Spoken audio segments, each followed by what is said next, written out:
Nathan Jannerna. I am a biosystems engineering major in pre-dental, and I'm a junior. I went to Australia for 4 weeks.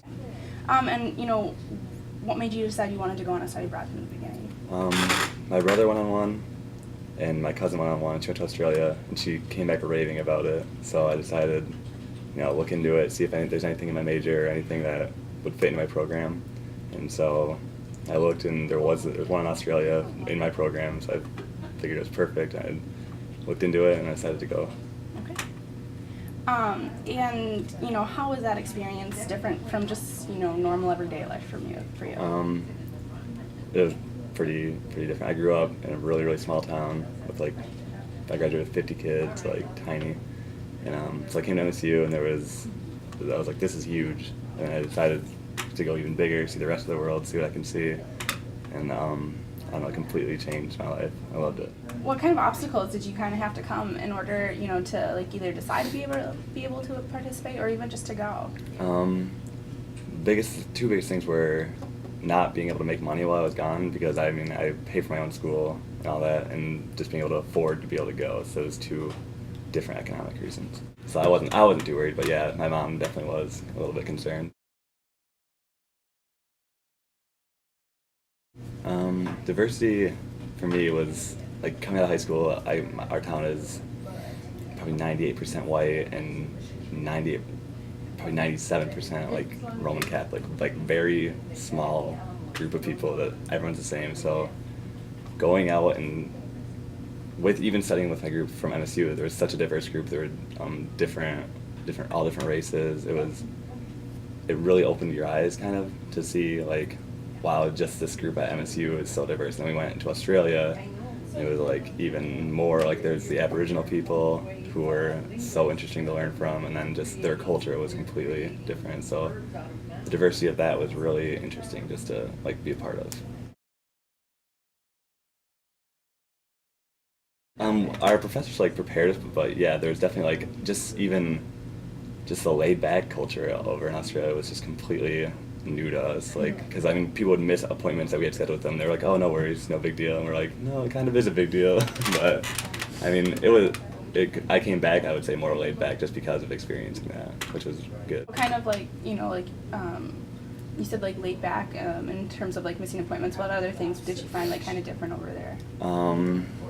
Just how politically correct does not exist over there. That was definitely a culture shock, because people were making we had a black girl, and people were commenting about her, making comments about her race that were just and they were jokingly not harmful at all, but still just something that you wouldn't say or even touch on over here. And they were just laughing about it, and by the end of it we were used to it, and we found it funny too. We got the jokes, but that was probably one of the biggest culture shocks, just how unpolitically correct they are.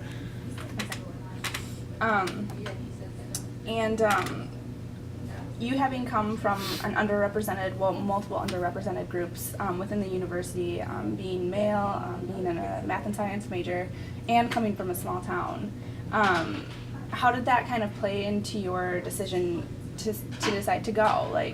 What kind of things, how did that hold you back, or kind of push you, or what would you say? Being that I was a math and science major, I would say it pushed me to go, just because that's one thing, because it's such a competitive there's such a competitive program I'm in, that having international experience is one thing that can help set you apart on a resume, and that traveling overseas and experience around the world. And as far as being a male goes, I guess I didn't even realize they were underrepresented until afterwards my professor brought it to our attention. So, but math and science actually drove me to go, yeah. Okay. And how did life kind of change for you once you returned? Initially after we returned, me and my friends called it the "everyone hates you" period, because you can't stop talking about it, and everyone's "We're done, we're ready, we've heard all your stories." But now I feel I'm more confident. I went 4 weeks completely independently of my family, my friends, and I thrived, I would say. So I feel I'm more confident in new and uncertain situations, so I can use that experience to just I don't know, propel me forward. Mm-hmm. once you graduate, how do you think some of your experiences with study abroad will kind of play a role in your life after graduation, when you're trying to find a job, or once you're even in a job, or even just kind of growing up? I'm hoping to like do maybe some grad school internationally, or I don't know. I think just any international experience it's going to be great for you in the long run. Like, you've seen the part of the world, you can understand culture better. I think in the long run, it's definitely going to help me out. Okay. What was the most exciting part about your trip? That's tough. We got surfing in Sydney and Manly Beach was just incredible. Like, I've never surfed. I've been in the ocean like 3 times, and that was it was probably the best day of my life. Just going to Manly Beach and surfing and just sitting on the beach all day. It was incredible. Sounds fun. I wish I was right now. Were there any kind of difficult parts about your trip that I don't know, some people go and the majority of their trip is wonderful and great, but there's kind of that one part that was just oh, I wish this had gone better. Coming home sucked. But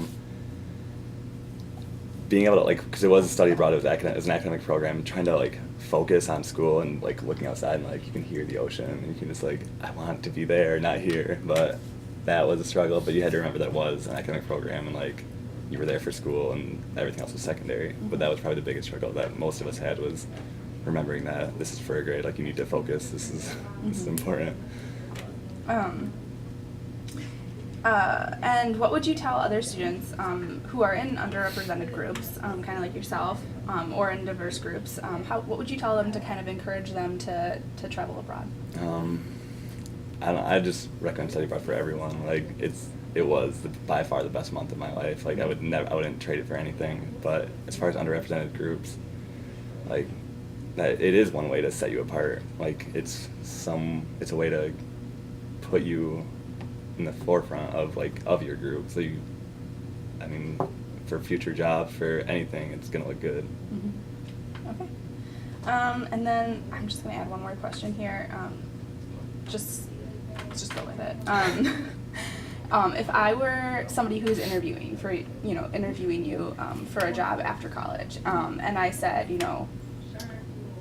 what core skills did you bring? Can you offer my company from traveling abroad? What would you say? I'd say I learned how to think on my feet so much better than there was some moments where it was just you said something and then you remember your professor saying don't bring this up, and then you had to almost backtrack. But you were able to be taken out of it. Everyone, no one around you was comfortable with the situation, so you just, I don't know, you went quick and you kind of went with the flow and you adapted to it. I would say I learned a lot about that, being able to think on your feet and to change the situation. Okay. Did you have a professor that traveled abroad with you? Yeah, we Okay. had 2 from MSU. Okay, and you said you were gone for 4 weeks? Yep. Okay. All right. I think we're all set. All right. Thank you so No much. worries.